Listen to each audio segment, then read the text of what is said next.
Yeah. So when the first lockdown put everything on hold here in the UK last March, Kate Pryor and her partner Ugo had just moved into a new house. So the pair were unable to get to know their neighbours until, that is, Ugo bought a pizza oven to keep him and Kate occupied during those long days of lockdown. It became the perfect excuse to get in touch with people and introduce themselves.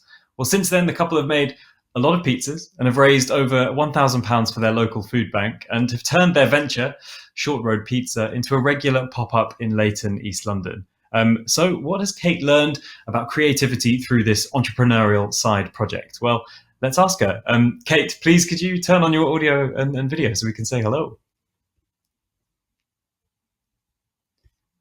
You, I think, might be muted there, Kate. Can I hear you?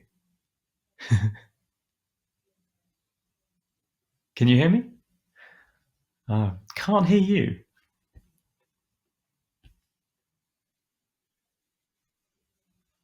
We'll try without headphones. Maybe that's the way to go.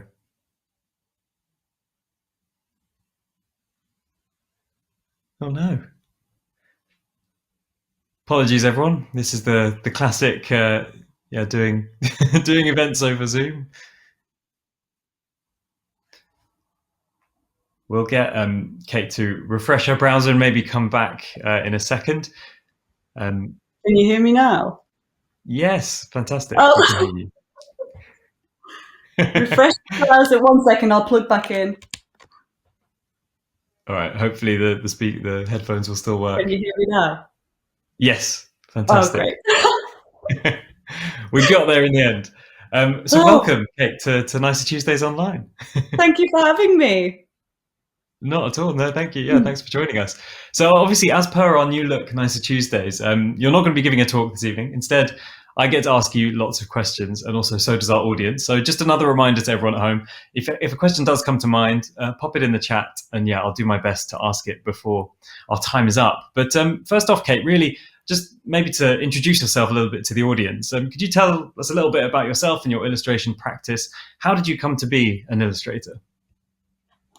Well, I initially studied VisCon when I was sort of late teens at university, and already knew I wanted to work in the creative field. And then I just really liked the illustration briefs that we got because it was a very broad course. And yeah, just kept sort of churning work out on the course that led to some like live briefs in Leeds where I was studying. I was doing like gig posters and just general posters for sort of student nightlife. And then I was posting them on Tumblr, which was big back then, and it just seemed to like snowball from there, really. And I'm still doing it now. Amazing. By the way, And yeah, I'm we're old. seeing this. We're seeing this video of this is the pizza pop-up, which we'll get onto in just a moment. But those images will just kind of roll in the background.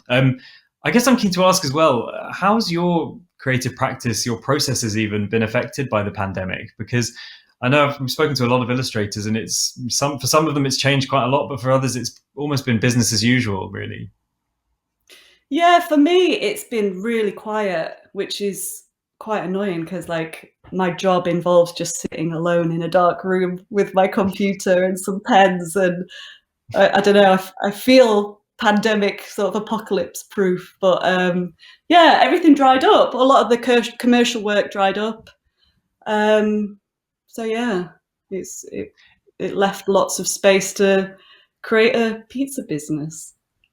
Yeah, exactly. I mean, I guess is that partly because you do a lot of work for food and drink businesses. I guess I've noticed over the years, restaurants and beer brands and things like that. Is that maybe part of it that that obviously that kind of work did dry up when those businesses closed?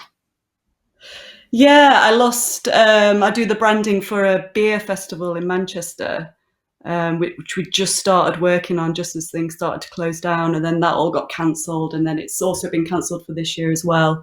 But yeah, it's hard to sort of draw a direct line other than that one where it was something that was actually cancelled.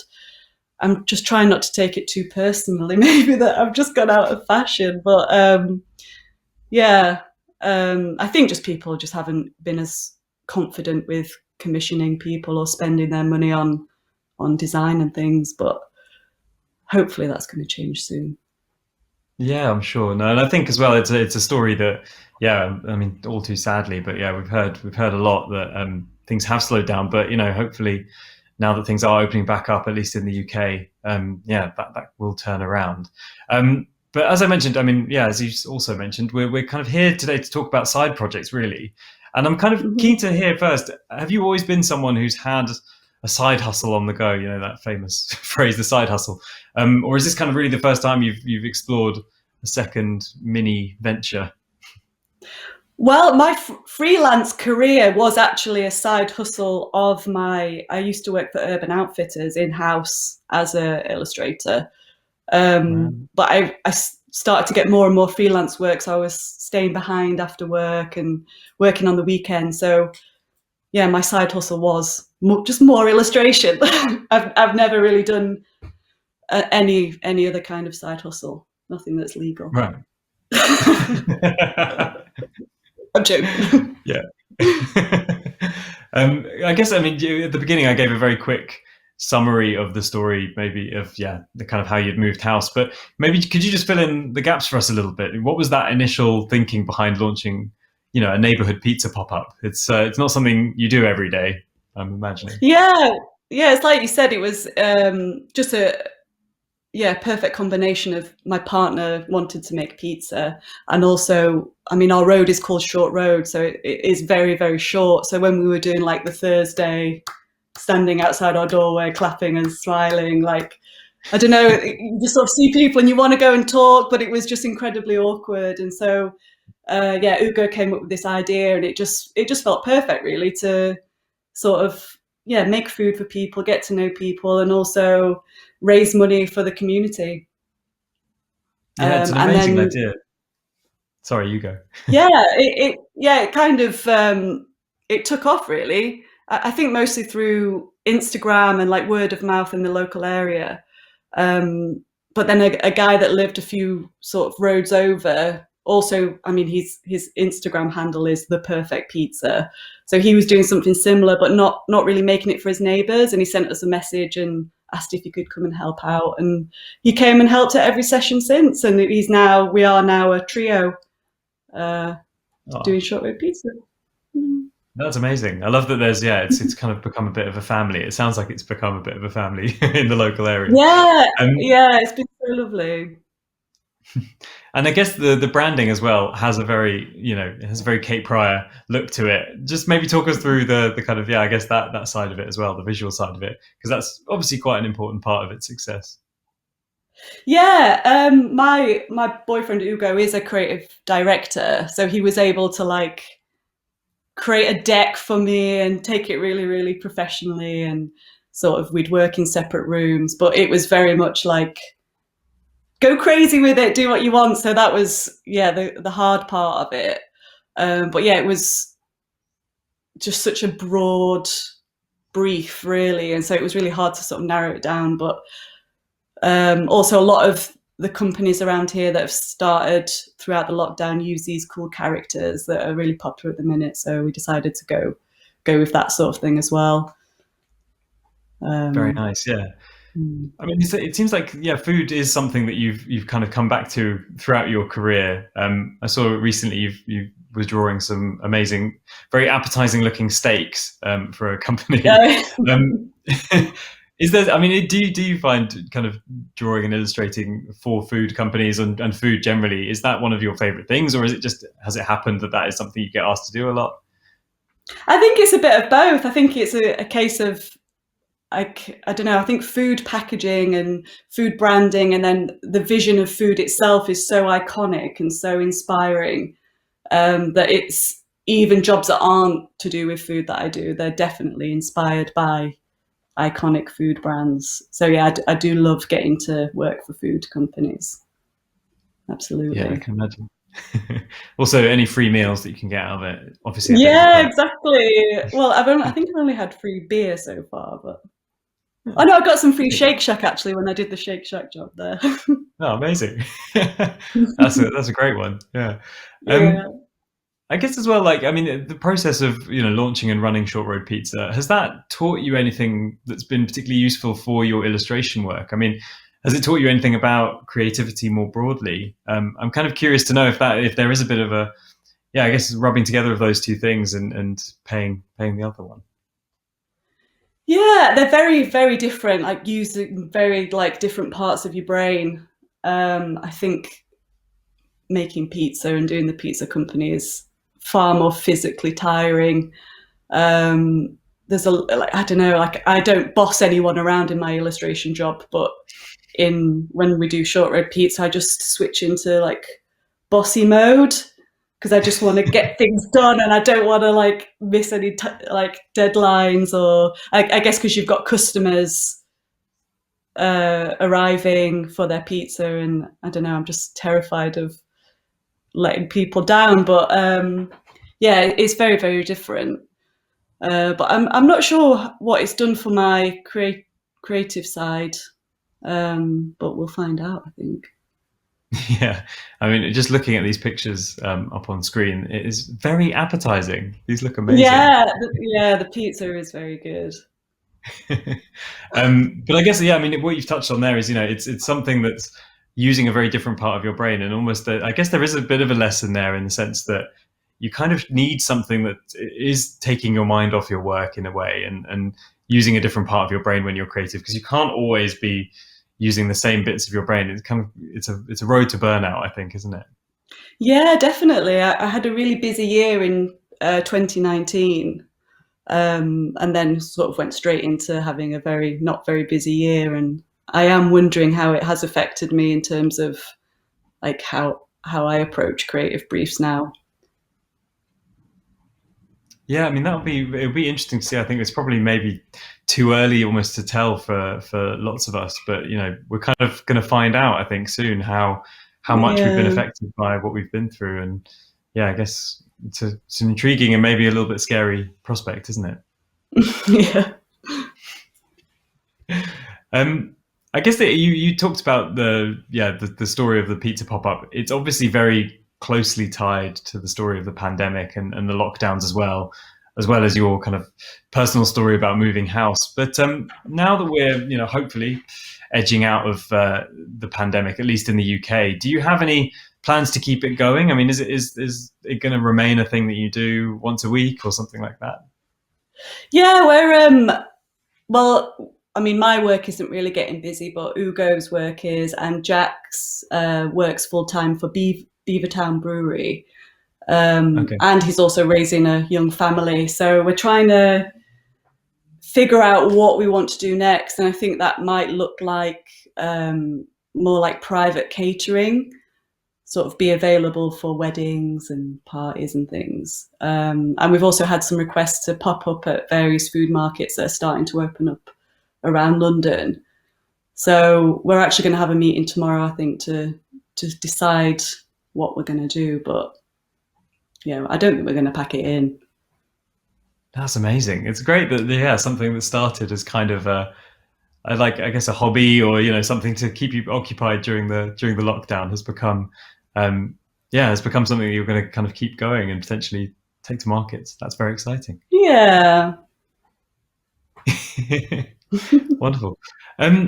Looking to, I mean, I guess we'll have lots of illustrators, I'm sure freelancers on watching at home. What advice would you have for someone in that situation thinking about setting up a side project like you did? I mean, what's the most important thing I guess you'd say to them to just bear in mind if they do start on this kind of journey? I'd say just give it a go.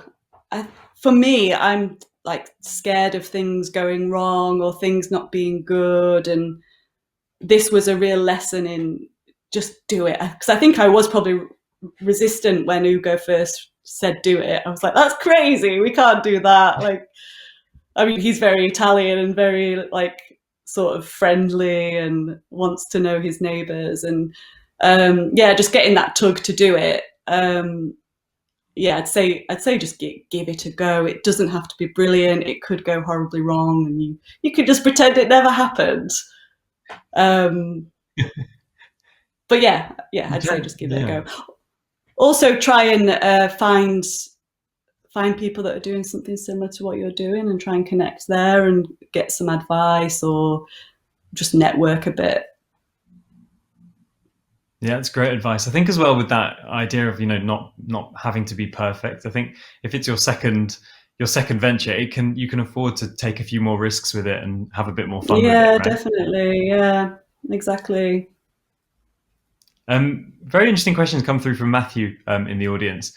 Is short road pizza still a side hustle for you and your partner, or is there a possibility of it becoming your main hustle? Which I quite like. Never heard that before. Main hustle.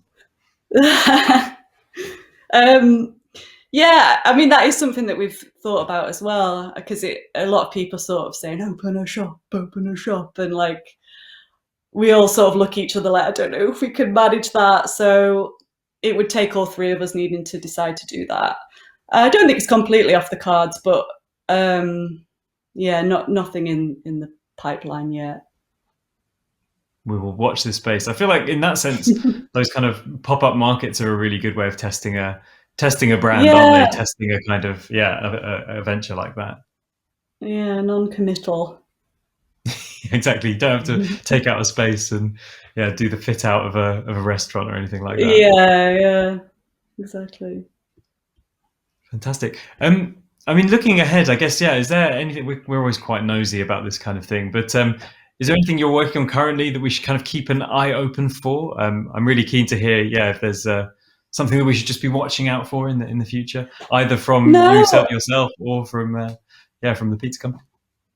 yeah, no, that it's a very boring time for me at the minute. It's quite deflating.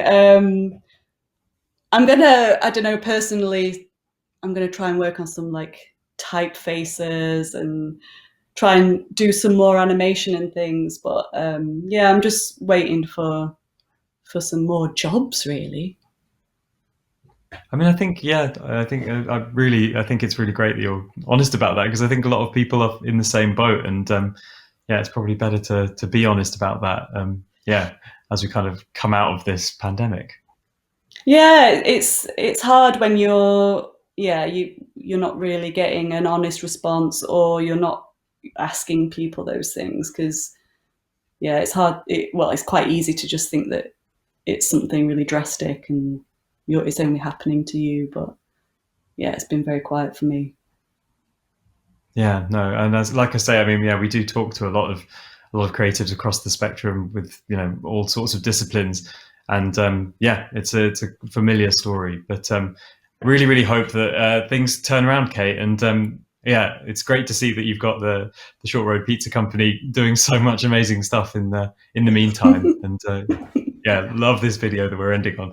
But thank you so much, Kate. It's been amazing talking to you. Thanks for having me. Not at all. And